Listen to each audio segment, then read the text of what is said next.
Friends, welcome to Aastha classes. मैं आस्था आपका बहुत बहुत स्वागत करती हूँ अपने यूट्यूब चैनल पे। तो आज मैं आपके लिए लेके आई हूँ नया टॉपिक जिसका नाम है velocity ratio of A machine. तो आज मैं आपको बताऊँगी कि एक मशीन का वेलोसिटी रेशियो कैसे निकाला जाता है। इंपॉर्टेंट है, आपको आना भी चाहिए, और मैकेनिकल है तो न्यूमेरिकल इसके बेसिस पे आते हैं। तो अपनी प्रीवियस वीडियो में मैंने आपको मैकेनिकल एडवांटेज निकालना बताया था।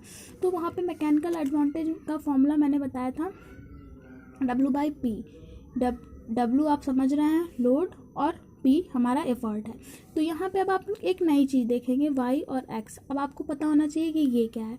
P और W से आप वंचित, मतलब आप समझ रहे हैं कि P और W क्या होता है। P हमारा लोड है जो मशीन द्वारा उठाया जा रहा है, W आपका लोड है जो मशीन द्वारा उठाया जा रहा है। P आपका एफर्ट है जो आप मशीन को दे रहे हैं, यानी आपके द्वारा किया गया कार्य एफर्ट P कहलाएगा और मशीन द्वारा किया गया कार्य W लोड कहलाएगा।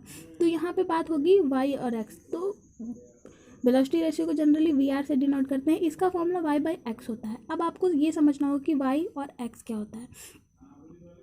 तो Y किसी भार को उठाने में प्रयास के विस्थापन को Y कहते हैं, यानी कि जब किसी भार को उठाने में, क्योंकि मशीन भार उठाएगी तो प्रयास मशीन वाला उठाया गया भार, यानी कि हमारा इफर्ट। तो इफर्ट के विस्थापन को, किसी भार को उठाने के लिए हमारे इफर्ट में जो विस्थापन होता है उसे हम वाई कहते हैं, और भार के विस्थापन को एक्स से डिनोट करते हैं, यानी कि हमारे लोड के विस्थापन को एक्स से डिनोट करेंगे और इफर्ट के विस्थापन को वाई से डिनोट करेंगे। अब आपको ये समझना होगा कि विस्थापन क्या है। विस्थापन डिस्प्लेसमेंट। तो इसके लिए आपको ज़्यादा कंफ्यूज होने की ज़रूरत नहीं है। ये आपके जो है कि न्यूमेरिकल में क्लियरली दिया रहेगा कि लोड का विस्थापन इक्वल्स इतना और इफर्ट का विस्थापन इक्वल्स इतना।